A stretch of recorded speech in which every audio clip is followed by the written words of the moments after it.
Araw-araw na kwentong nagbibigay inspirasyon, aantig sa iyong puso. Ano ba talaga ang dapat hangarin ng isang tao sa buhay? Pera ba? Katanyagan? O pisikal na kasiyahan? Matapos mong mapakinggan ang kwentong ito, malalaman mo ang sagot. Mayroong isang daga na naghahanap ng pagkain sa isang bodega ng farmhouse. Ang dagang ito ay hindi sinasadyang nahulog sa isang kalahating punong banga ng bigas. Natuwa ang daga at pagkatapos maingat siyang tumingin sa paligid upang matiyak na walang panganib.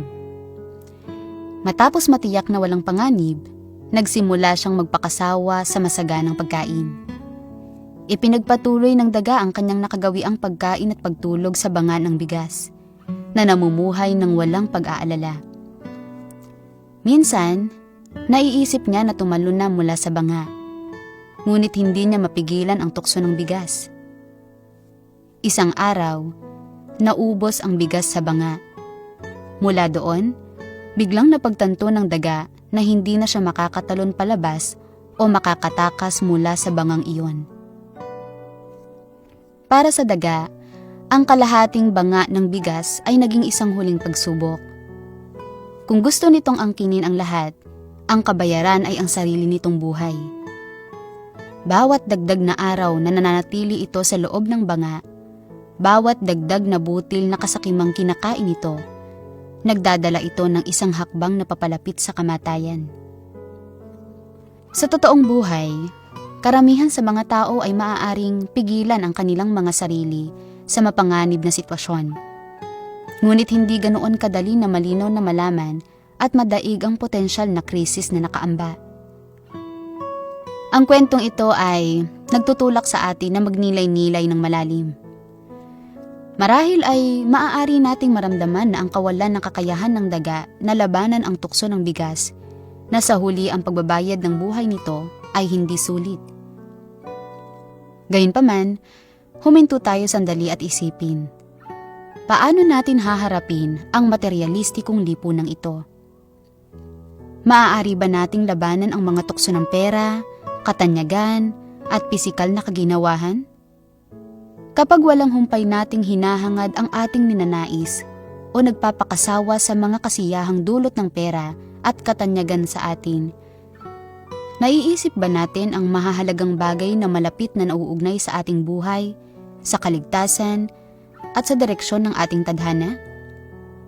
Sa realidad, patuloy nating hinahangad ang ating sariling mga pagnanasa na hindi natin alam na ang mismong pera, katanyagan, at kaginhawahan ng katawan na hinahangad natin ngayon ay maaaring sumira sa ating sariling buhay. Hayaan niyo akong magbahagi sa inyo ng mga salita ng Diyos. Hayaan niyo akong magbahagi sa inyo ng mga salita ng Diyos. Sabi ng Diyos, ang katanyagan at kapakinabangan na natatamo ng isang tao sa material na mundo ay maaaring makapagbigay sa kanya ng panandaliang kasiyahan, lumilipas na kaaliwan, at isang huwad na pakiramdam ng kaluwagan. Dahilan para mawala sa tamang landas ang isang tao. Kaya habang sila ay kumakawag-kawag sa malawak na dagat ng sangkatauhan, nananabik sa kapayapaan, kaghinawahan, at kapanatagan ng puso, ang mga tao ay mulit-muling nadadala sa ilalim ng mga alon. Kapag hindi nauunawaan ng mga tao ang mga katanungan na pinakamahalagang maunawaan, kung saan sila nanggaling, bakit sila nabubuhay, saan sila patutungo at iba pa, sila ay naaakit ng katanyagan at kapakinabangan. Inililigaw, kinokontrol ng mga ito, at tuluyan ng nawawala. Mabilis na lumilipas ang panahon. Dumadaan ang mga taon sa isang kisap mata. At bago pa matanto ng isang tao, siya ay nakapagpaalam na sa pinakamainam na taon ng kanyang buhay. Kapag malapit nang lumisan ang isang tao mula sa mundo, unti-unti niyang natatanto na ang lahat sa mundo ay inaanod, na hindi na siya makakakapit sa mga pag-aari niya na orihinal na sa kanya. Doon tunay na nararamdaman ng isang tao na siya ay walang kahit anong pag-aari, tulad ng isang tumataghoy na sanggol na kalalabas lang sa mundo. Bagaman ang pinaggugugulan ng mga tao ng kanilang buhay sa pagiging mahusay sa iba't ibang kasanayan para maipagpatuloy ang buhay, ay maaaring makapaghandog ng kasaganaan sa mga materyal na kaginawahan. Ang mga ito ay di kailanman makapagdadala sa puso ng isang tao ng tunay na kapayapaan at kasiyahan. Sa halip ay patuloy na nagiging dahilan ang mga ito para mawalan ng mga tao ang kanilang direksyon. Mahirapang kontrolin ang kanilang mga sarili, mapalampas ang bawat pagkakataon na matutuhan ang kabuluhan ng buhay. Ang mga kasanayan na ito na para sa patuloy na pamumuhay ay lumilikha ng pagkaligalig kung paano angkop na haharapin ang kamatayan. Sa ganitong paraan, nasisira ang mga buhay ng mga tao. Tinatrato ng lumikha ang lahat ng patas. Binibigyan ang bawat isa ng panghabang buhay na mga pagkakataon na maranasan at makilala ang kanyang kataas-taasang kapangyarihan.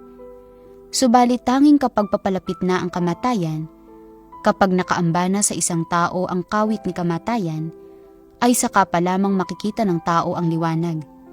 At kapag nagkagayon, ay huling-huli na ang lahat. Kung hindi tayo makakawala sa mga tukso ng katanyagan, pera, at pisikal na kaginawahan, sa huli ay magbabayad tayo ng mabigat na halaga, tulad ng daga na nahulog sa banga ng bigas. Sa makatuwid, ang mga taong lumalayo sa tukso at inuuna ang kanilang buhay ay ang mga matatalino. Pagkatapos ninyong mapakinggan ang kwentong ito, ano ang inyong naiisip? Huwag mag-atubiling mag-iwan ng komento at ibahagi ang iyong mga saloobin sa amin.